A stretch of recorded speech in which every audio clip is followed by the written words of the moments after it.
सभी को यीशु मसीह के उद्धार के नाम से मैं आप सभी लोगों को स्वागत करता हूं। प्रियो, बचपन में मेरे स्कूल के लाइफ में एक घटना को मैं हमेशा याद करते रहता हूं। वो घटना ऐसे था कि मेरे स्कूल टीचर ने 5 लोगों को हमें बुलाएं, एक प्रैक्टिकल थ्योरी बनाना था। उधर एक प्रैक्टिकली हमारे सामने एक कुछ दिखाना था टीचर को। तो उन्होंने कहे आप 5 लोग जाकर मैदान में जाकर आपको जितना लकड़ियाँ मिलता है उतना कम से कम इतना मोटा लकड़ी लेके आने के लिए कहें।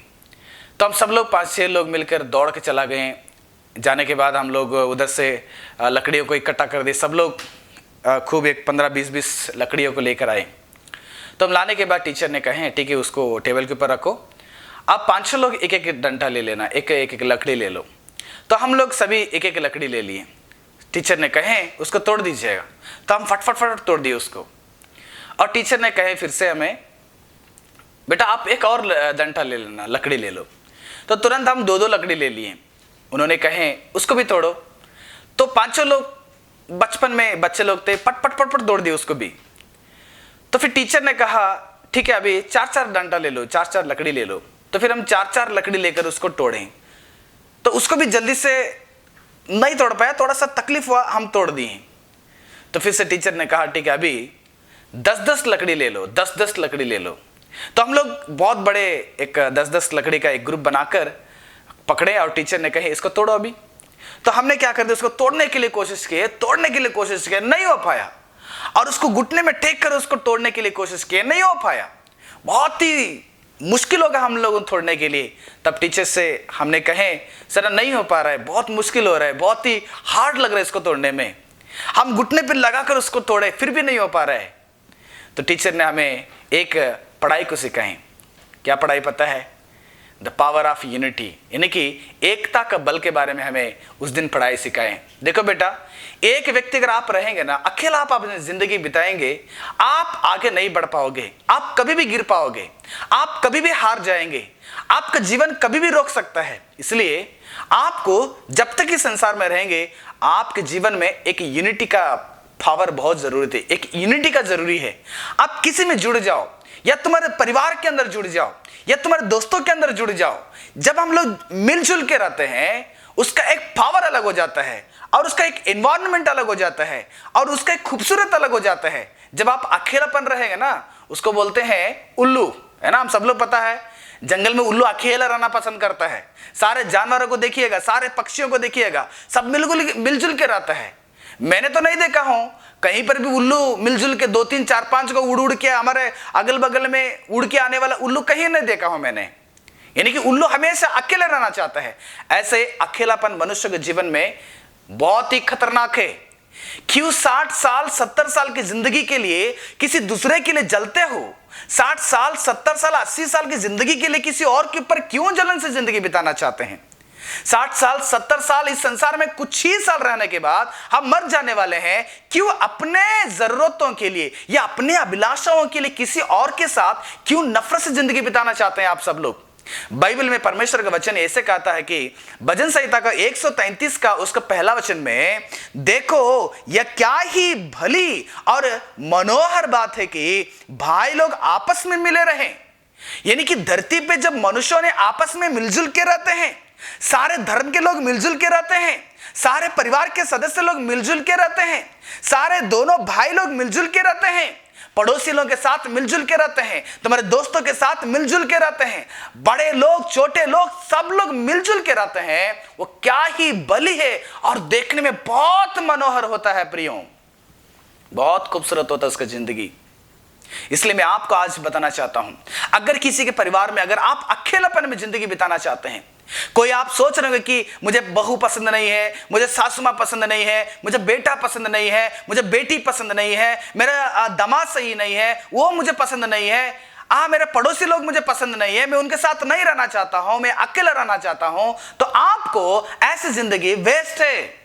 परमेश्वर का वचन बताता है कि जब आप अकेलापन जिंदगी बिताते हैं ना, परमेश्वर कभी भी तुम्हें पसंद नहीं करते हैं। आपको एक यूनिटी बनाकर जिंदगी बिताना पड़ेगा। सब लोग चाहते हैं कि सब यूनिटी बना के रहें, सब लोग चाहते हैं कि मिलजुल के रहें। आज रात में सोचते हैं आप लोग शायद मैं मेरे परिवार के सारे सदस्य लोगों के साथ मिलजुल के रहें, लेकिन सुबह होते ही तुम्हारा सोच बदल जाता है। पत्नी सोचती है कि मैं पति के साथ मिलजुल के रहे, रात में सोचती है, सुबह होते ही पत्नी का सोच बदल जाता है, परिवार के लोगों के सोच बदल जाता है। कहावत है कि बादलों को हम भरोसा रख सकते हैं, यानी कि ऊपर देखने वाले बादलों पर हम भरोसा रख सकते हैं कि हाँ बादल अभी छा गया है, बारिश आ सकता है, बारिश आएगा। लेकिन बादल के नीचे रहने वाले मनुष्यों को भरोसा करना आज बहुत मुश्किल है। कारण अभी सही रहता है, 1 घंटा के बाद तुरंत वो अपना सोच को क्या कर देता है पता है, बदल देता है। वो यूनिटी में रहना नहीं चाहता है, मिलजुल के रहना नहीं चाहता है, आपस में सोने के लिए, चांदी के लिए, जमीन के लिए दूसरों को खून करना चाहता है, दूसरों के ऊपर दोष लगाना चाहता है, किसी और को गलत काम में फंसाकर उसके जीवन को बर्बाद करना चाहते हैं। क्यों? क्योंकि हमें हमारे जीवन में एकता नहीं है, हम एक होकर जीना नहीं चाहते हैं। लेकिन परमेश्वर का वचन बताता है जब हम लोग एक होकर जिंदगी बिताते हैं, जब हम मिलजुल की जिंदगी बिताते हैं, वही जिंदगी परमेश्वर के सामने बहुत खूबसूरत लगता है। अगर मेरे बात सुनने वाले, अगर आप अकेलापन जिंदगी बिताना चाहते हैं, आप सोच रहे कि मैं ही अकेला खुश रहना चाहिए, किसी और को मुझे कोई परवाह नहीं, अगर आप ऐसे जिंदगी बिताना चाहते हैं तो इसका मतलब है कि परमेश्वर तुम्हें देखकर कभी पसंद नहीं करेंगे और तुम्हारे जीवन में जरूर आप हारेंगे, आप आगे नहीं बढ़ पाएंगे। अगर आप जिंदगी में आगे आना चाहिए, एक यूनिटी के साथ जिंदगी बिताएं, एकता के साथ जिंदगी बिताइएगा। मैं एक और बात बताना चाहता हूं, चाहे तुम्हारे परिवार में, समाज में, जहां पर आप लोग जॉब करते हैं, जहां आप जिस कॉलेज में रहते हैं, हर जगह में आप लोग एडजस्ट करके, आपस में आप लोग सह कर क्या करना, उनके साथ मिलजुल के रहने के लिए कोशिश कीजिएगा।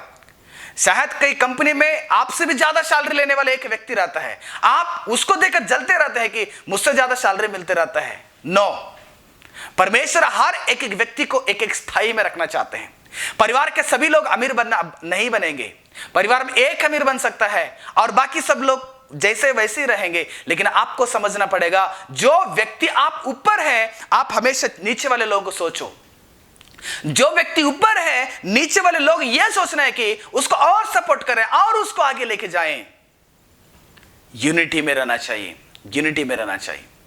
यूनिटी आपके लिए बहुत जरूरी है, एकता हमारे लिए बहुत जरूरत है। इसलिए परमेश्वर का वचन बताता है, प्रियो मेरे साथ पढ़िएगा, यफिसियों का 4 अध्याय उसका 3 वचन में, और मेल के बंधन में, देखिएगा, और मेल के बंधन में आत्मा की एकता रखने का यत्न करो। एकता में रहने के लिए प्रयास करो आप लोग, क्योंकि एकता वो परमेश्वर की आदत है। तुम्हारा परिवार में, पति पत्नी के जीवन में एक एकता चाहिए। बच्चे लोग तुम्हारे माता पिता के साथ अब मिलजुल के रहने के लिए कोशिश करो। आप एक अकेला, मेरा परिवार, किसी और का परिवार का कोई फर्क नहीं, अरे मुझे पड़ोसी का जरूरत नहीं, मुझे इसका जरूरत नहीं रहना चाहिए। आप सभी लोगों को लेकर तुम्हारी जिंदगी को क्या करना है, लेके जाना है। मिलजुल के रहिएगा, एकता में रहिएगा, अकेला मत रहिएगा, क्योंकि एकता को शैतान तोड़ना चाहता है। पति पत्नी का एकता को तोड़ना चाहता है, माता पिता का एकता को तोड़ना चाहता है। बच्चे, माता पिता, परिवार का एकता को तोड़कर वो शैतान हमेशा खुशी से वो मगन होकर वो हंसते रहेगा। तुम जब आप लोग टूटे हुए जिंदगी बिताते हैं, आज भाई लोग, 2 भाई लोगों के बीच में एकता नहीं, आज 2 बहन लोगों के बीच में एकता नहीं, बहन लोग भाई लोगों के बीच में एकता नहीं, आज एक कॉलेज में रहने वाले स्टूडेंट के बीच में एकता नहीं, टीचर्स, जितने भी कॉलेज में टीचर्स रहते हैं वो एकता में नहीं। इस टीचर का अलग सोच है, इस टीचर का अलग सोच है, इस लेक्चर का अलग सोच है, इस प्रिंसिपल का अलग सोच है, सब लोग अलग अलग है। क्यों ऐसे है? क्योंकि शैतान ने तुम्हारे बीच में रहने वाले उस एकता का स्वभाव को बर्बाद कर दिया है, नाश कर दिया है। लेकिन आज से आप लोग सोचो, मैं एक होकर मैं जिंदगी बिताऊंगा, क्योंकि परमेश्वर ने बता रहा है कि एक होकर जीवन बिताना कितना मनोहर है। आप एक होकर एकता में बने रहने के लिए यत्न करो करके परमेश्वर का वचन बताता है। आपको मैं बताऊं एक बात को, मैं एक बात बताना चाहता हूं। बाइबल ऐसे कहता है कि 5 लोग मिलकर 100 लोगों को भगा सकते हैं। 5 लोग 100 लोगों को भगा सकते हैं, 100 लोग 10,000 लोगों को भगा सकते हैं। समझ में आया मेरा बात? 5 लोग 100 लोगों को भगाने के लिए सामर्थ्य है, और 100 व्यक्ति मिलके 10,000 लोगों को भगाने का शक्ति और इतना पावर उनके अंदर आ जाता है। यानी कि जब वो लोग 5 लोग थे, एक एक व्यक्ति जो है ना 20-20 लोगों को भगा सकता था। वो एक व्यक्ति 20 लोगों को, जब 5 लोग 100 लोगों के लिए, जब ये 100 लोग बन जाते हैं, 10,000 लोगों को, शत्रुओं को भगाने का सामर्थ्य उनके अंदर मिल जाता है। यानी कि एक व्यक्ति जो है 100 लोगों को मारने का सामर्थ्य मिल रहा है। पहले एक व्यक्ति के 20, एक व्यक्ति के द्वारा 20 लोगों को मारने का। लेकिन अभी जब ये लोग 100 यूनिट हो गए, 100 लोग यहां पर एकत्रित हो गए, 100 लोग यहां पर एकता से वो लड़ने के लिए कोशिश किए, एक आदमी 20 लोगों को मारने का एक व्यक्ति, अब एक आदमी 100 लोगों को मारने का एक सामर्थ्य बढ़ जाता है। क्यों पता है? कारण 99 उनके साथ रहने की वजह से उनके अंदर एक हिम्मत बढ़ जाता है। मेरे भाई मेरे साथ रहने से भाई का हिम्मत बढ़ जाता है। मेरे पिता मेरे साथ रहने से मेरी हिम्मत बढ़ जाता है। मेरे पड़ोसी मेरे साथ रहने से मेरी हिम्मत बढ़ जाता है। मेरे कलीसिया के विश्वासी मेरे साथ बनने से मेरी हिम्मत बढ़ना चाहिए। अगर आपका हिम्मत नहीं बढ़ रहा है तो आप यूनिटी में नहीं हैं, आप एकता में नहीं हैं। पहले आप अपने जीवन में एकता में बने रहने के लिए आप लोग यत्न करो। परमेश्वर बता रहा है कि यत्न करो, प्रयास करो, क्योंकि शैतान आपकी यूनिटी को तोड़ना चाहता है। तुम लोग मिलजुल के रहते हैं ना, उस एकता को शैतान तोड़कर तुम्हें हमेशा वो हराना चाहता है। जिंदगी में, जीवन में आपको हराने का वो कोशिश करता रहेगा शैतान। इसलिए प्रिय परमेश्वर के लोगों, आपको जरूर परमेश्वर मदद करेंगे। एकता में बल है और कलीसिया में एकता में रहें, अपने परिवार में एकता में रहें, अपने जहां पर आप जॉब करते हैं वहां पर एकता में रहें, और तुम्हारे भाई भाई लोगों के बीच में एकता रहें, बहन लोगों के बीच में एकता रहें, स्टूडेंट्स के बीच में एकता रहें। हम हमारे देश में एक होकर जिंदगी बिताएं। हम लोग यहाँ पर अलग अलग सोच, अलग अलग प्रकार के एक कल्पना से, अलग अलग सोच से हम जिंदगी बिताकर किसी और के लिए हम नफरत की जिंदगी बिताने की जरूरत नहीं है। अगर ऐसे हम लोग नफरत से जिंदगी बिताते हैं, जलने का जिंदगी बिताते हैं, तो परमेश्वर कभी भी तुम्हें प्रेम नहीं करेंगे, पसंद नहीं करेंगे। प्रभु आपको इस वचन के द्वारा दृढ़ करें।